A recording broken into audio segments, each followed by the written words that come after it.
Hey there, welcome to Rethinking the Dollar. Today I have my very first guest on the show, the program rather, where my goal is to talk economics, and I think a great person that we can learn a lot from is a gentleman by the name of Nico Montero down in Argentina, a good friend of mine who just has a lot to share with us, and so wanted to get into the program, my very first one, by having someone I know personally who can definitely help us understand economics on a broader scale.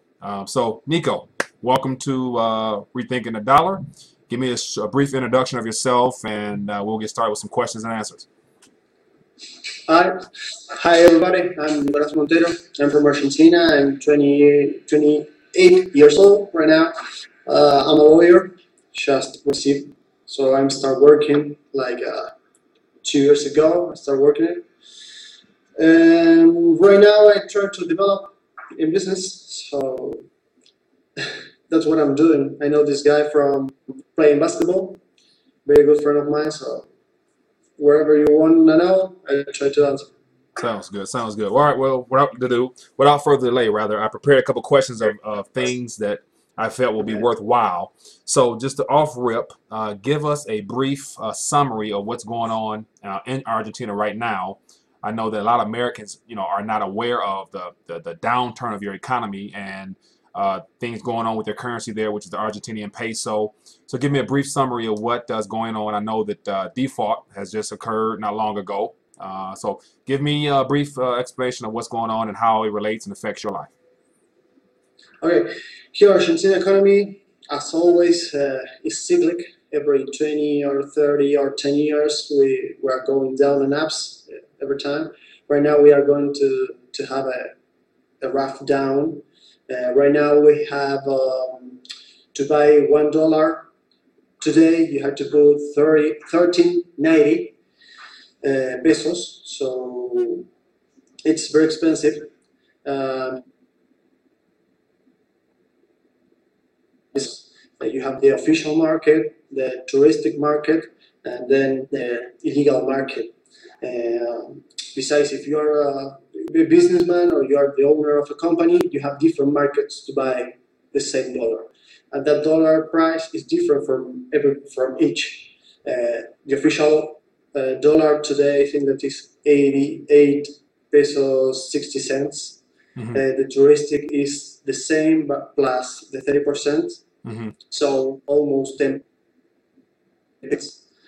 And the legal market is 13 pesos and 80 cents today, but yesterday was 14 pesos and 50 cents, more or Right. less. So that's it going up and down every day. Fair So enough. it's very difficult here to know what the economy is going to. You Okay. know.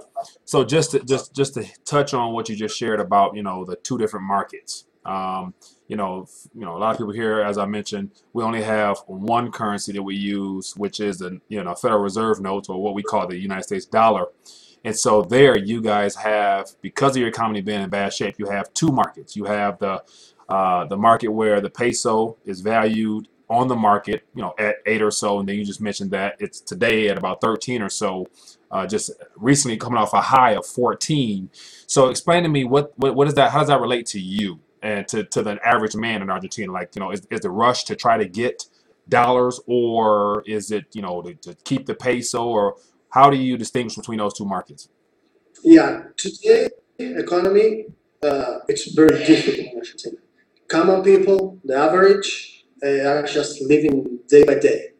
Um, Food it's very expensive. Taxis are very expensive, and there's not a lot of work to do. We have many people unemployed, so it's very difficult. And if you want to buy some of these illegal dollars, first of all, that's illegal. So you are just doing some stuff that are bad. And then you have to go to these people that if what they are selling is good or not. Hmm. Besides, many the people that have the possibility to buy that dollar do it because it's the only way to more or less say what they have earned. Hmm. And right now, buying for example, cars or houses is very difficult to. They have a lot of taxes. They are very expensive. Hmm. So most people live day by day. Right. Interesting. I know here, you know, we as I mentioned before, we don't have any. We've yet to have any type of situation where our confidence has been shaken with our, you know, dollar or Federal Reserve notes, as I like to call it. And because I believe there's a distinction between Federal Reserve notes and the actual dollar, as far as what it is and, you know, how it applies to our lives. But for you, for example, in your lifetime of using the Argentinian peso, what's your viewpoint on it? And, you know, I know that currency for the most part is based upon confidence. You know, Yeah, how would you no, describe we don't most? have confidence in peso. You don't have Uh, confidence. no, it's just like I told you. Yeah, you have it because it's the money that we used to. Hmm. But the guys that had the possibility to earn a lot of money, they change. They don't get pesos. Right. They try to do or buy dollars or buy euros or buy houses or cars or whatever, but not pesos. Hmm. Because we have today, this year, we are going to have a like inflation like 30 or 40%. Hmm. So you have 1 peso right now, and by the end of the year, you have like 57. Right. So Right. that's why nobody wants pesos. Right. The real thing is that the average of people can't go to the other market or Hmm. buy stuff. So we are just surviving of this economy, Yeah. which in Argentina happens every 20 years. So we are used to this. Yeah. But the banks also give you uh, some stuff that you can do with money, Hmm. but maybe they are going to give you the 15% or 20%, Yeah. and the inflation is 40. So you are losing money, you are losing less money, Hmm. but you're still losing. All right. Now you mentioned twice about inflation. I think right now, currently, you know, our government statistics tells us that inflation is, or our consumer price index is what it's called, you know, officially, is about 2 or so% is what they're targeting. Just the fact that they're targeting a percentage to inflate or to devalue our money is a story within itself. But yet the goal is to have 2% per year. In actuality, you know, according to other sources, there's this one gentleman named John Williams who does stats or something like that.com, and he takes the old calculations that they used to have back in the 70s and the 80s to Yeah. and put in our input from the day to give us a number where his most recent statistic was like 9.6%. And so that's his same number versus our government's number. And where me as a consumer, like there's many reports that says our meat prices have gone up, vegetables has gone up. You know, everything that we you know tend to buy has gone up in price. And so for Yes. inflation, how does that, you know, what does inflation look like? You know, what's been some of the worst times of inflation, and how would you define inflation, you know, from your standpoint? Now here, I think in Argentina, the inflation is a very big issue that we just can get out of it. Uh, I don't know why the government do this stuff, but we can't stop the inflation. We in 1981 we have an hyperinflation, which is the worst thing that the country can have. Yeah, Yeah, yeah, you are going to buy a pen today and it's 1 pesos, and tomorrow was like 1,000 pesos. yeah, So that's an hyperinflation. yeah. Um, right now, we're like I told you, we have like 30 or 40%. We don't have a like official number because the official number that the government gives is like 20% or 18%. That doesn't exist. If you're going to a market, you Hmm. know that's like a joke. And the private companies that make the same research, they say that there were 30, 40%. Hmm. Um, but it depends on how we pay our debt, international debts. Hmm. Right now, they say that somebody say that we are on default. Somebody say that it's not really a default because we have the money to pay. The thing is that they don't allow to pay us. Hmm. Then we have the money, so it's like uh, fight that they are telling if we are in default or not, but the real things that the incomes doesn't come here. So Right. Interesting. that's Interesting. important. Yeah, I just saw recently an article where it looks like, you guys settle your accounts and all your business transactions here in New York as a mediator to pay all the vulture funds and whatnot.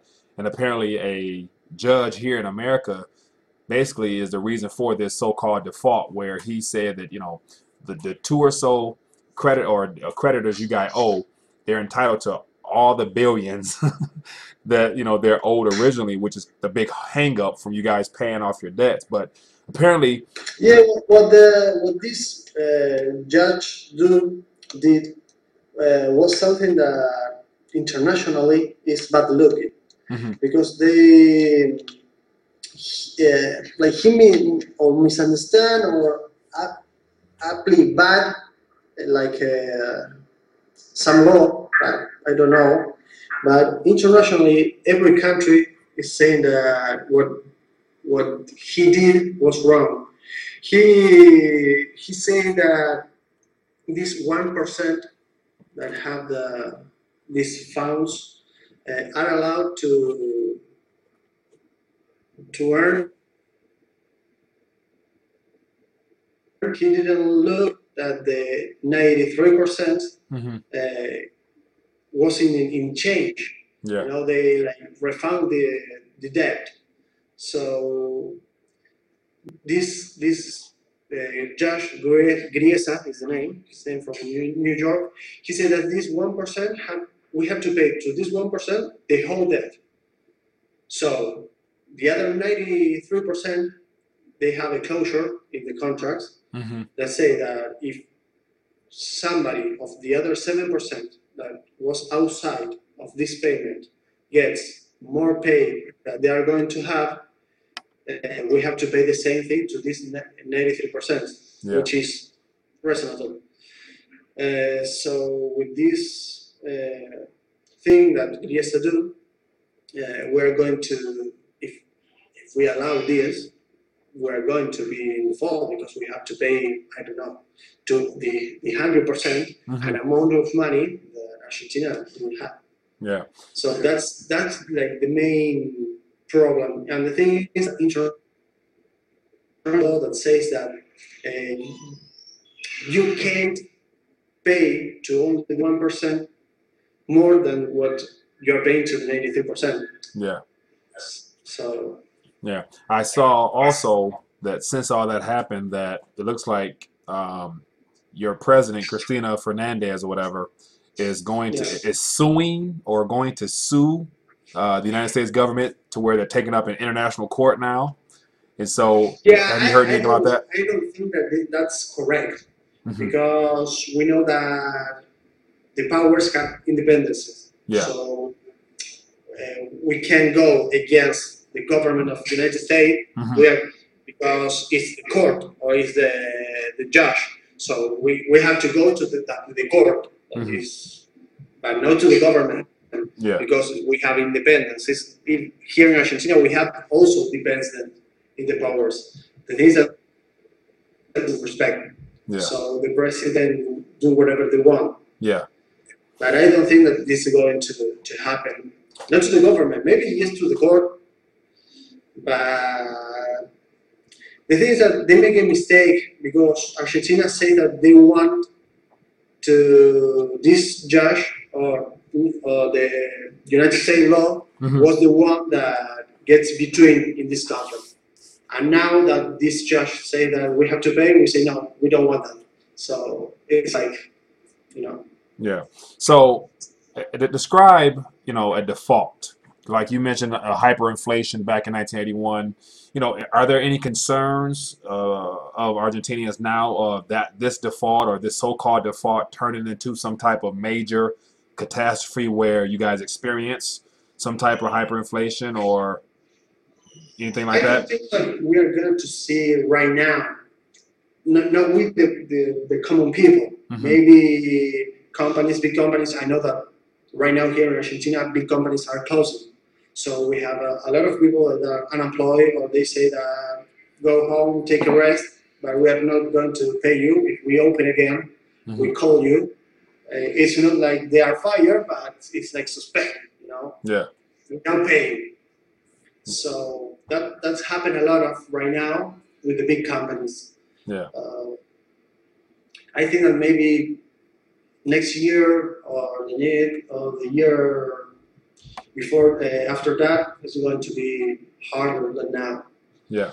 And it's like we have to wait what is going to come. Maybe on January we pay all the debt and everything gets better. Yeah. But right now it's like we are just waiting and trying not to move a Yeah. lot. If you have a house, don't sell it right now Yeah. because the market is not good to sell. If you have a car, take the car.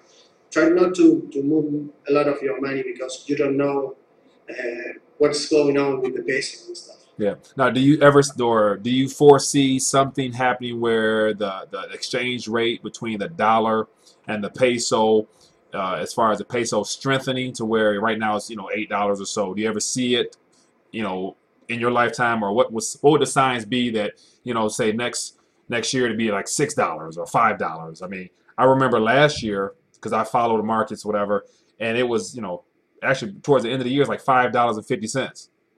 Yeah, And then I that look. was yeah, exactly. This January happens. They went to 5 to 7. Yeah. Keeps rising. Yeah. Yeah, it's all starts in 2001 Hmm. when the 1 on 1 we call 1 peso $1. Yeah. After 10 years in Argentina, that doesn't went anywhere. Yeah. So they say that we have to devalue our money. Yeah. And first of all, they say that we have 33 pesos Hmm. there to now never stop. Yeah. It keeps rising, keeps rising, keeps rising. The dollar, the euro, whatever. Yeah. So recently we don't have a lot of things to do against that. I don't know, maybe if you talk with the Minister of Economy of Argentina, he knows what to do. I Yeah. don't know what to do. Yeah. I remember when I was in the airport, exchanging money over to come there, and the guy was like, "No, we don't do pesos here. You have to get close. You have to get closer to Argentina, or when you arrive in Argentina." And I asked him why. He's like, "Just because we don't know, we can't have something that we don't know what's going to be worth tomorrow." And I'm like, "Wow, that's pretty deep." Exactly. Yeah, interesting, Exactly. man. So my thing is, how as far as you personally, you live in an environment where there's a lot of uncertainty, where you mentioned you can't trust your own currency. What are some of the things that you do to, I guess, to educate yourself or to stay atop of the news? Do you Right anticipate? now, Yeah. right now I have help. I have my parents that help me a lot. Hmm. If I didn't have them, I really don't know what to do. Yeah. So Because right now I live day by day, yeah. and I have them to help me. So I live day by day, but thanks them, I can do some course, keep studying. Right now I'm a lawyer, but you have to study every day. Yeah. Things new, to take a course outside or stuff. Yeah. All that stuff I do it because I have the help of them. Yeah. Interesting. Not, I think that I could have a job, but I'm going to be always the same. Hmm. Yeah. So yeah, so in a sense, you can have a good paying job, earn a lot of pesos, but yet you still be living on edge because you don't know long term, as far as saving for retirement and just having a savings account, what it's going to be worth down the line. So that can kind of put you on edge a lot. So I can understand that a lot. Now, your parents, not to get into the details of their business, like they've lived through some things. They were there when the dollar was 1 to 1, and I'm assuming your parents were around in 1981 when the hyperinflation hit. What do you think their viewpoint is? Being that they're retired or whatever, and are they a little bit more cautious, or they're calm knowing that they've already lived through what could be the worst situation with that hyperinflation? I How think would you that describe them? they are get used to it. Yeah. The thing is that they take like some reserves. Hmm. You know, they have like 60 years old Yeah. each, more or less. So they have lived a lot. Yeah. So they know. So they take their reserves. They say, okay, maybe next 5 years we are going to be like struggle. So we save right now this money, or we put the money right now in the bank. That interests are good. Yeah. They know because they have lived. Yeah. But yeah, they should just live day by day. They have more. They can decide about their life because they have 40 years working. Yeah. Thank God they both are professional. My father's an engineer, my mother's a lawyer. I'm working with her. So they have to work a lot. They work privately, but they do stuff well. So they are good right now. Hmm. But about the economy, Hmm. they don't have a clue. Yeah. They live the moment. They have experience that help them, Hmm. but they live the moment. Yeah. Interesting. Now, okay, you mentioned earlier that confidence-wise, there's no confidence, or there's not much confidence in the peso, and so as far as the dollar, me being here, I have a different, I have a different level of exposure than you do, dollar-wise. So, what has been your thoughts about the United States dollar, the Federal Reserve note, and does that factor into your future plans? Or I know you want to come here and hang out with me in the United States one of these days. But what are your thoughts on the dollar? And what? Just give me your rundown on that. It, every money, I think, or almost every money is better than peso. Hmm. So I think that if you're going to give me dollars, or you're going to give me euros, or you're going to give me whatever, I took it. You're Yeah. going to give me real from Brazil, I took it. Yeah. Because it's a way to save money. Hmm. Right now, we are not saving. We are just living day by day, and we are losing it. Yeah. Every day that you have 10 pesos in your pocket, you're losing it. Wow.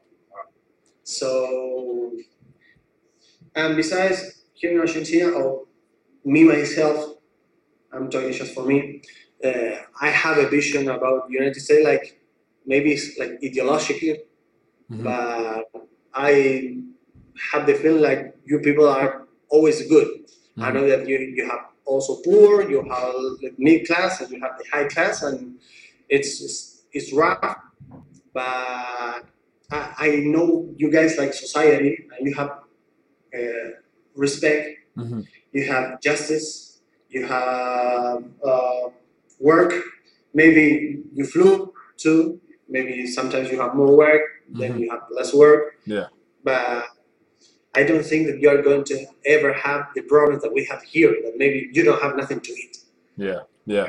So I know that maybe we have some things that are very good here in Argentina. We have public education, public health, all the things that we pay with our taxes. The thing is that then you don't see that it's going to be that well as it looked like. Yeah.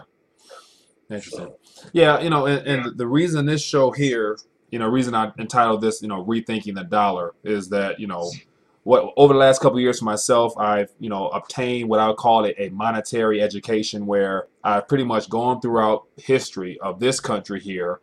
And from pretty much from day one it was founded to today, a lot of things have taken place that, is not taught in the school system here. So, the more I educate myself on finding out what money is, how banking operates, and how our economy functions, there's a lot of things that surprises me, which causes me to be more concerned about my future here in America.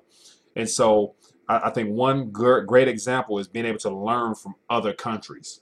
Like, there's so many, we all operate under the same system of having a central bank that issues the currency, which the people are, supposed to use as legal tender to live off of. And, there's just one source of money that comes from the government. And so, being that they're the ones that print it, they have control over it. So a lot of economies are having problems because of having one central location of money being printed into existence. And so with Argentina, with, right now Ukraine, I'm real big on geopolitical events. So Ukraine, No, Venezuela. Venezuela, just recently, what's it called? Ecuador, is going through some things where it's going to be interesting to see how. Well, Ecuador has just one money, which is United States dollar. They Right. don't have But their own money. they're in the process now of having an alternative in the form of a cryptocurrency, which is some digital form of currency that's going to be the first country to experiment with that. And so I think that's going to be I think that's going to be an example of what other countries may look into doing to have some alternatives if Ecuador works out. But even with Venezuela, as you mentioned like a minute ago, like I have, I collect, currency. So I have some Venezuelan bolivars, which when I was there, they were worth something, but shortly after they expired. And so Yeah. literally the paper literally is good for just putting on my wall. And so I mean the biggest thing is that people don't know much about what they're using to survive off of.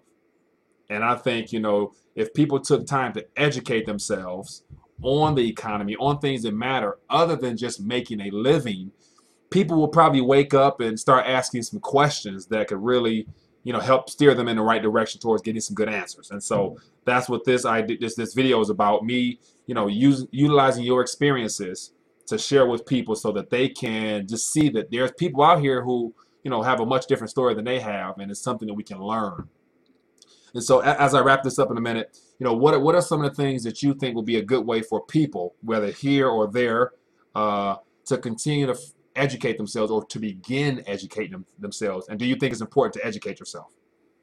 Yeah, for sure. Education is like, yeah, I think that there are two or three things that you may have.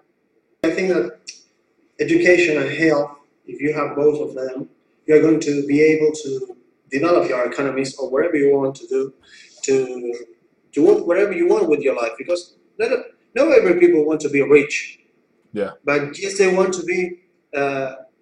They what they want to be is like they don't want to take a risk about the money. Yeah.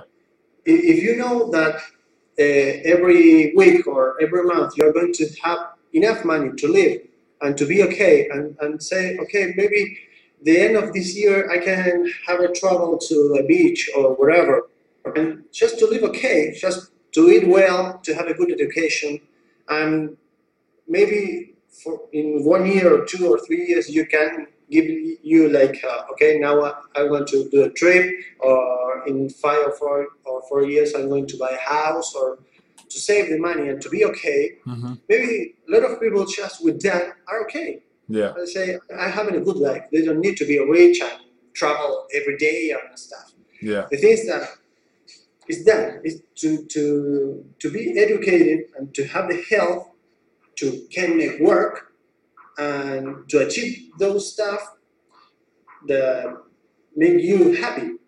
Maybe just with your family and your kids, and with a house, a car, a good job in which you are happy doing it, and saying that you are okay with the money, you can send your kids to a good school. Then when they are 16, you can buy them a car, maybe not the latest car, but you can buy them a car. Right. And you can do stuff that makes yourself be happy. Yeah. You're going to be well. Your heart are going to be okay. Yeah. Your pressure are going to be okay. So that's the stuff that it's very important. And to have all that, you need a good education. Yeah. Yeah. It's very hard to have a good work if you're not educated. Right. Right. And you need a good work to develop all this stuff. So. Right. Hey, I understand, my man. I understand that completely. The biggest goal is to be able to, work hard, enjoy your work, and have options, through, being able to save some money and have, the resources to enjoy your life. So definitely understand that, my man. So, definitely I can relate to you a lot of ways because, I follow you. I follow the events that happen down in your country. So, just the fact that you mentioned that, guys are living day by day, not knowing what tomorrow will bring is enough to really help me understand, the idea of living in a country where, things are uncertain. So definitely, you're my guy. So I help you out any way I can. And so, I appreciate you taking time to help educate me a little further, as well as the people who might see this video. Other than that, this is first episode of Rethinking the Dollar with Nico Montero from Argentina. Thanks, my man, and I will catch up with you later.